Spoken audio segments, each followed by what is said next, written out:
लोगों की बड़ी तादाद स्पोर्ट्स कॉम्प्लेक्स गुलाबगढ़ में मौजूद है और अमित शाह ने कहा कि एनसी कांग्रेस इक़्तिदार में आने पर दहशतगर्दों को रिहा करेगी। शाह ने कहा यह इलेक्शन वाज़ेह तौर पर दो ताकतों के दरमियान है। एक तरफ एनसी और कांग्रेस है जो आर्टिकल 370 को बहाल करना चाहते हैं और दूसरी तरफ बीजेपी है जो उन्हें ऐसा करने नहीं देगी। भाइयों और बहनों, एक कांग्रेस और नेशनल कॉन्फ्रेंस का गठबंधन ये हमेशा से आतंकवाद का पोषक रहा।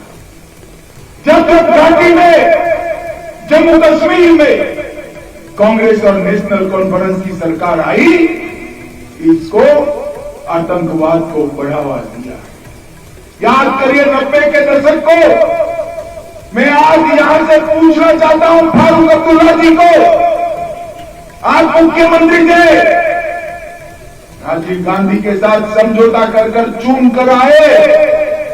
जब हमारी पूरी कश्मीर घाटी, हमारी ये पहाड़ियां आतंकवाद से, खून से लथपथ हो गई, आप कहां थे? कहां थे? आए तो पूछना जरूर।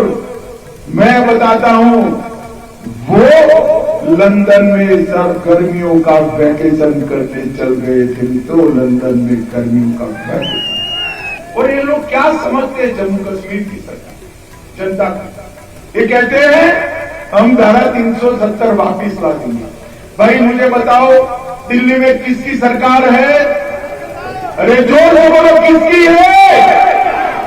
तो मुझे बताओ अब्दुल्ला साहब, अब 370 कहां से वापिस लाओगे? ये कहते हैं हम गुर्जर पहाड़ियों का आरक्षण ले लेंगे। अरे दिल्ली में किसकी सरकार है?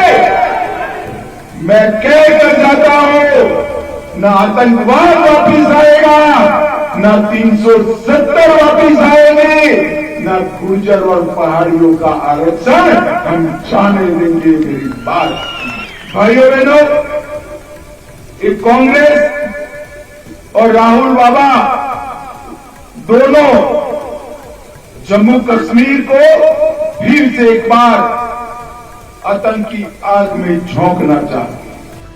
जम्मू कश्मीर कांग्रेस के